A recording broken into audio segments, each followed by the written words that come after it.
2 years, probably I have worked on Informatica Power Center for Charles Schwab client. So there, my roles and responsibility to develop and enhance, to do the enhancement part of the Informatica side, so mapping, creating mapping workflows and everything, and do end-to-end implementation of the development part. After that, I joined JEDS Associates. In that, I joined as an Informatica Power Center resource only, but there, due to some reason, Power Center got decommissioned and they introduced their own tool. So I was working on their ETL tool called Verso. So for 1 year, I have worked on that ETL tool. That ETL tool basically used to take data from the S3 location and and write into the Salesforce. Salesforce. So we were means like there we were responsible to build the development starting from the scratch, like getting the business requirement, getting involved with the client, and then doing everything live to the client to UAT testing. Everything we were responsible to do that. So for that part, I have done end to end. After 1 year of working into this, I joined TCS as an Informatica Power Center developer again, and here I have been working from since last 9 to 10 months. So here I have worked on migration project basically. So in migration project, what we do is like we analyze the Informatica Power Center workflow and mapping and everything, and similar structure we create in a Google Cloud GCP platform.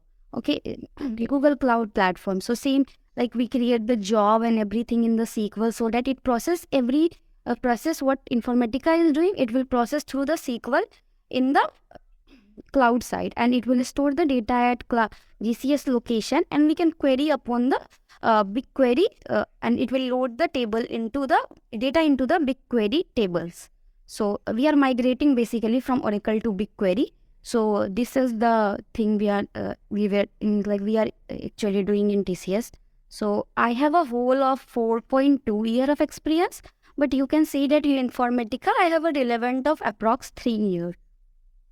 3 years of experience. Yeah. Great. So what I got to do is like I got to understand what I'm doing.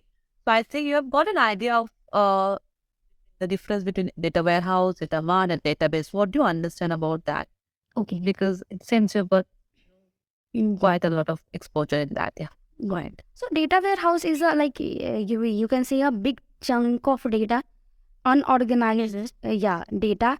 We means like in data bases, like basically we keep the data, we take the data from multiple databases and we organize the data into a data warehouse so that we can look upon it and we can summarize the data. We organize in a structured way, we can store the data. So data warehouse is a you can say a big container in which we keep a whole data, and data mart is like a let's say I have a shop and I have divided my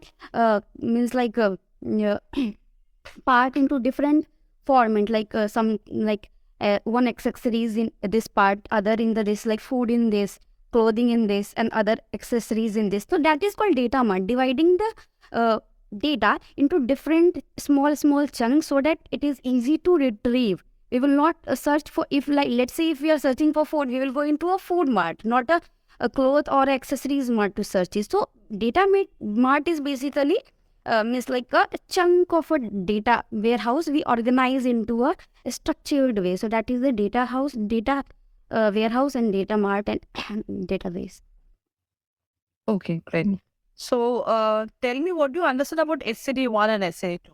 Okay, SCD1 basically overwrite the data which is being updated. Let's say if I am Neha and I'm staying in Kolkata and I have changed my city to Pune. So if we are using SCD1 table, it will just overwrite Kolkata to Pune. But if we are using SCD2, it will keep every record of the change happening in the table. So let's say I am staying in Kolkata and I changed to Pune. So Neha Kolkata, since when I have been in Kolkata, that will also stay in the table. And Neha in Pune till where and till today she is staying in Pune, that will also be mentioned. So what we use, start date, end date, and a flag to mark that which is the active record right now, and since when to when the data has been changed and all the concurrent change happening in the data, we like capture it. That is called SCD2. Great. Okay, so suppose the requirement is like we have load alternate data. Okay. Okay, alternate rows in tables. So how will you do that? Okay. Your approach to do that? 2, 3, like 2, 4, 6, like that. Yes, alternate records. Yeah, Yeah, then 2, 4, 6, 8. yeah, we can use this this mod by 2, and then like we can, it's a mod I'm saying, divide by 2, and then all the odd into 1, and then yeah, then it will do all the alternate, it will keep. Okay, so to load the first 100 data. Okay. So how do you do that? Okay, so I'll assign a sequence generator, and in that after sequence generator, I will give an router or this filter transformation, and till that I'll give I will give a filter condition that next val less than equal to 100. Then till 1 to 100 it will load into the target table. So first 100 record will be loaded. Oh, what is the difference between sessions and batches? How do you differentiate between these two? Yeah. Session is something like we trigger the session, and batch running is like running the whole chunk into a batches. That is called session and batch. Yeah. Okay, so what are the kind of scheduler that you're using? Actually, we had in Wipro we were using Control-M, and here though we are not using any scheduler. We are scheduling using the means like we are scheduling the cloud parts, so Google Cloud jobs. So yeah. There any jobs are you writing to schedule the? Yeah, actually there is a JSON file, dependency JSON file. So in that we usually give the UTC time of the it is a format, cron format.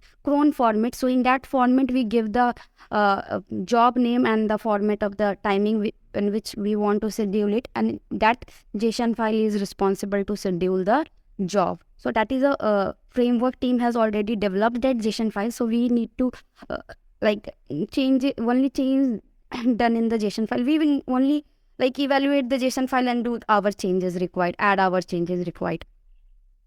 Okay. Yeah. So suppose you have got a flat file source and you have got duplicate records in it. How will you remove the duplicates in fact file? Yeah, I'll either use the sorter transformation or the aggregator transformation. So sorter transformation gives us a feature of select distinct property in it. So if you enable that, duplicates will be removed. Or we can use aggregator transformation, and we can key all the column and group by it, and then it will only, if we have keyed all the column and group by it, then it will just take us the only distinct values. Yeah, okay. Okay, so I'm done with the interview. I got to know like my part is done. You have any question for me? Right now, nothing. What is the domain? Like it's insurance, it's bank. First, in Wipro, I was in banking and insurance domain. In ZS, I was in healthcare domain, and in TCS, I am in hotel domain, pipeline. Okay. Fine. Yeah. Okay. I'll give my feedback to my HR. Okay.